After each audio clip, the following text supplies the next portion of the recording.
ಶುಭೋದಯ, ನಮಸ್ಕಾರ. Welcome to Yoyo Kannada. ರಾಜ್ಯ ಬಿಜೆಪಿಯಲ್ಲಿ ಬಣ ಬಡಿದಾಟದ ಜ್ವಾಲೆ ಹೊತ್ತಿ ಉರಿಯುತ್ತಿದೆ. ರಾಜ್ಯ ಉಸ್ತುವಾರಿ ರಾಧಾ ಮೋಹನ್ ದಾಸ್ ಅಗ್ರವಾಲ್ ಎಂಟ್ರಿಯಿಂದ ಆಗಬೇಕಾದ ಬದಲಾವಣೆ ಬೇರೆ ಸ್ವರೂಪ ಪಡೆದುಕೊಂಡಿದೆ. ಇನ್ನೇನು ಯತ್ನಾಳ್ ಹಾಗೂ ಬಿವೈ ವಿಜೇಂದ್ರ ಮಧ್ಯೆ ಇದ್ದ ಮುನಿಸುಗಳಿಗೆ ತಣ್ಣೀರು ಎರಚಲಾಯಿತು ಎಂದುಕೊಂಡ್ರೆ ಮತ್ತೊಂದು ಕಡೆ ದೋಸ್ತಿಯಲ್ಲಿ ಬಿರುಕು ಮೂಡುವ ಹಾಗೆ ಆಯಿತು ಎಂದು ಸ್ವತಃ ಬಿಜೆಪಿ ನಾಯಕರು ಹೇಳಿದ್ರು. ಆದ್ರೆ ಇದು ಅಡ್ವಾಂಟೇಜ್ ಎಂದು ಬೀಗುತ್ತಿರುವ ವಿಜೇಂದ್ರ ಬಣದವರಲ್ಲಿ ಮತ್ತಷ್ಟು ಜನ ಸೇರಿಕೊಳ್ಳುತ್ತಿರುವುದು ಶಾಕಿಂಗ್ ಆಗಿದೆ. ಇದರಿಂದ ವಿಜೇಂದ್ರಗೆ ಬಲ ಬಂದಂತಾಯ್ತಾ? ರಾಜ್ಯಾಧ್ಯಕ್ಷನಾಗಿ ಮುಂದುವರಿಯಲು ಇದು ಪ್ಲಸ್ ಪಾಯಿಂಟ್ ಆಗುತ್ತಾ?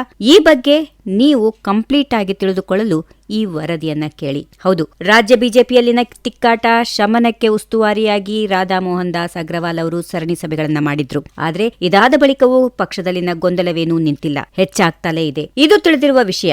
ಆದ್ರೆ ಇಲ್ಲಿ ಆದ ಒಂದು ಬೆಳವಣಿಗೆ ಮಾತ್ರ ಅಚ್ಚರಿಯನ್ನ ಮೂಡಿಸಿದೆ. ಇದುವರೆಗೂ ಯಾವುದೇ ಬಣದೊಂದಿಗೆ ಗುರುತಿಸಿಕೊಳ್ಳದ ತಟಸ್ಥರಾಗಿದ್ದ ಕೆಲವರು ವಿಜೇಂದ್ರ ಪರವಾಗಿ ಬ್ಯಾಟಿಂಗ್ ಆರಂಭಿಸಿದ್ದಾರೆ ಎಂದು ಹೇಳಲಾಗ್ತಾ ಇದೆ. ಹಾಗಂತ ಇಷ್ಟಕ್ಕೆ ರಾಜ್ಯ ಬಿಜೆಪಿಯಲ್ಲಿ ಮೂಡಿರುವ ಆಂತರಿಕ ಭಿನ್ನಮತ ಕಡಿಮೆ ಆಯಿತು ಅಂತಲ್ಲ, ಬಣ ಕಟ್ಟಿಕೊಂಡವರ ಪರ ನಿಲ್ಲುವವರ ಸಂಖ್ಯೆ ಮಾತ್ರ ಹೆಚ್ಚಾಗಿದೆ ಅಷ್ಟೇ. ಈ ಮೂಲಕ ಪಕ್ಷದ ರಾಜ್ಯಾಧ್ಯಕ್ಷ ಬಿವೈ ವಿಜೇಂದ್ರ ಪರ ಇದೀಗ ನಿಧಾನವಾಗಿ ಹಲವರು ಧ್ವನಿ ಎತ್ತಲು ಆರಂಭಿಸಿದ್ದಾರೆ. ಶಾಸಕ ಬಸನಗೌಡ ಪಾಟೀಲ್ ಯತ್ನಾಳ್ ಬಣದಲ್ಲಿ ಗುರುತಿಸಿಕೊಂಡ ನಾಯಕರು ವಿಜೇಂದ್ರ ವಿರುದ್ಧ ವಾಗ್ದಾಳಿ ನಡೆಸ್ತಾ ಇದ್ರೆ, ವಿಜೇಂದ್ರ ಪರವಾಗಿ ರೇಣುಕಾಚಾರ್ಯರಂತ ಮಾಜಿ ಸಚಿವರು, ಶಾಸಕರು ಮಾತ್ರ ಬ್ಯಾಟಿಂಗ್ ಮಾಡುತ್ತಿದ್ದಾರೆ. ಇದರಿಂದ ವಿಜೇಂದ್ರ ಬಲ ಹೆಚ್ಚಾಗುವ ಸಾಧ್ಯತೆ ಕಂಡು ಬರುತ್ತಿದೆ ಎಂದು ಹೇಳಲಾಗ್ತಾ ಇದೆ. ಇಲ್ಲಿ ರಾಧಾ ಮೋಹನ್ ದಾಸ್ ಅವರ ನೇತೃತ್ವದಲ್ಲಿ ನಡೆದ ಸಭೆಯಿಂದ ಕೆಲವರು ಎಚ್ಚೆತ್ತುಕೊಂಡ್ರಾ ಎನ್ನುವ ಅನುಮಾನ ಇಲ್ಲಿ ಮೂಡಿದೆ. ಇನ್ನು ಮುಂದಿನ ಮುಖ್ಯಮಂತ್ರಿ ವಿಜೇಂದ್ರ ಎಂಬುದಾಗಿ ಉಮಾನಾಥ್ ಕೊಟ್ಯಾನ್ ಹೇಳಿದ್ದು ಕೂಡ ಸಂಚಲನ ಮೂಡಿಸಿದೆ.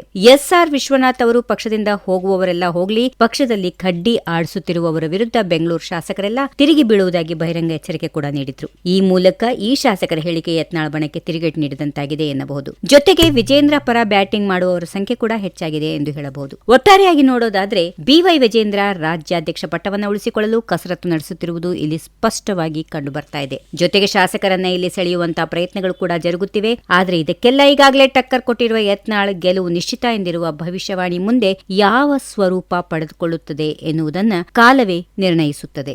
If you like this video, ಬೇಗ ಲೈಕ್ ಮಾಡಿ, ಕಾಮೆಂಟ್ ಮಾಡಿ, ಶೇರ್ ಮಾಡಿ ಹಾಗೂ ಯೋಯೋ ಟಿವಿ ಕನ್ನಡವನ್ನು ಸಬ್ಸ್ಕ್ರೈಬ್ ಮಾಡಿ.